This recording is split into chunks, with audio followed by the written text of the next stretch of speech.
তো অনেকদিন পর বন্ধুদের সঙ্গে একটু ঘুরতে গেলাম, তো দেখি চলো কি কি হয়। হ্যালো বন্ধুরা, তোমরা সবাই কেমন আছো? আমি আবারও একটা নতুন ব্লগ নিয়ে চলে এসেছি।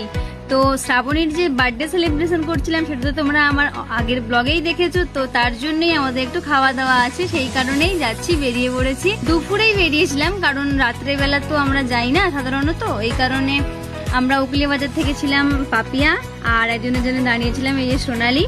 আর শ্রাবণীর বাড়ি হরিবাসর ভুবননগর, ও ওখান থেকেই আসবে। তো আমরা তিনজন বেরিয়ে পড়েছি। আর কি জ্বালা দেখো, হঠাৎ করেই বৃষ্টি শুরু হয়ে গেছে, কি ফালতু ভাই। আর এরা কিটক্যাট কিনেছে, আমি সাইকেলটা রাখবো বলে আসছিলাম, ওরা আমার জন্য একটা কিটক্যাট কিনেছে, ওটাই দিচ্ছে। আর এদিকে বৃষ্টি হচ্ছে, কিন্তু কিছুটা দূর যাওয়ার পরে কিন্তু বৃষ্টিটা বন্ধ হয়ে গেছে। কিন্তু জানি না কেন উকিলে বাজারে বৃষ্টি হচ্ছিল, কাকদ্বীপে কমের ওপরে চলে গেছে। তো যাই হোক, এই যে কাকদ্বীপ শ্মশানকালী মন্দিরে আমরা চলে এসেছি। এবার দাঁড়িয়েছিলাম এনার জন্য, ইনিও চলে এসে। আর যেহেতু শ্রাবণী ট্রিট দিচ্ছিল, তাই ওর পছন্দ মতন রেস্টুরেন্টে আমরা গেছিলাম খেতে। তো ফাইনালি আমরা রেস্টুরেন্টে ঢুকবো। এবার ম্যাডাম যেহেতু সব জানে, তো ম্যাডামের সঙ্গে আমরা এসেছি। ম্যাডাম সব সময় আসে প্রায়। আমি কিন্তু এই ফার্স্ট টাইম ফুড কোর্টে ঢুকলাম, কারণ আমি কাকদ্বীপের অন্যান্য রেস্টুরেন্টে ঢুকলেও ফুড কোর্টে আমি কোনোদিনও ঢুকিনি, কারণ আমি জানি না কেন ঢুকিনি। আমার মনে হয়েছে যে খাবারটা ভালো না বা কিছু একটা, বা দাম খুব বেশি। কিন্তু ও তো অনেকবারই এসেছে, এই কারণে ওর কথা মতোই, ওর পছন্দ মতনই এসেছে। আর এদিকে এরা মেনু সিলেক্ট করছিল। চিংড়ি মাছ ও রাইট, উইথ ঢেঁড়স মৌরলা মাছের টক। এদের মেনু সিলেক্ট করা এখনো হলো না, এখনো কি ঠিক করে যাচ্ছে। ওরা দুজনে মিলে কি ঠিক করেছে, এখনো ঠিক করে যাচ্ছে কি খাবে কি না খাবে।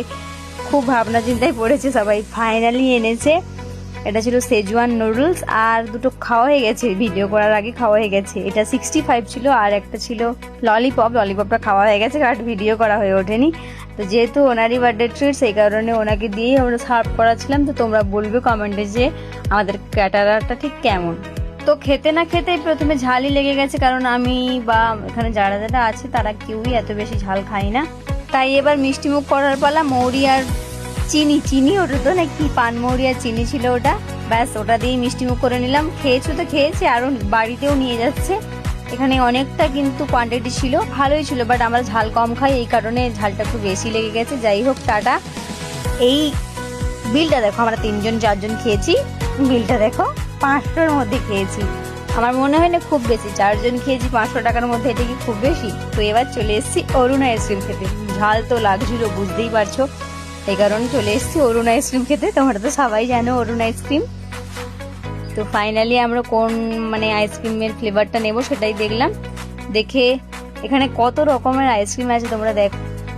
এবার একজন বলছে এই আইসক্রিমটা খাবো, আর একজন বলছে এই আইসক্রিমটা খাবো। কোনটা আইসক্রিম খাবে ঠিক করতে পারছে না। লাস্ট পর্যন্ত দোকানদার বলে তোমাদের বাজেটটা বলো, আমি দিচ্ছি তোমাদের। বলতে 4জনকে 4 রকম ফ্লেভার দিয়েছিল। তোমরা দেখো, ফ্লেভার সত্যি সুন্দর ছিল। এটা অরুণ আইসক্রিমের কি ফ্লেভার জানি না, আমরা তো খেয়াল করিনি। একটা স্ট্রবেরি ছিল, ওই তরমুজটা আমি নিয়েছিলাম, আর এটা ছিল চকলেট দিয়ে কিছু একটা, আর একটা ভ্যানিলা। একদম টেডি বিয়ারের মতন দেখতে চকলেটটা, আইসক্রিমটা একেবারে টেডি বিয়ারের মতন দেখতে। আমি দেখাচ্ছি তোমাদের যে এই স্কাই কালারটা সিম্পল একটা স্কাই ব্লু কালারের একটা আর এটা তরমুজ যে ডিজাইন, একদম তরমুজ পিস, ওটা টেডি বিয়ার স্টাইল।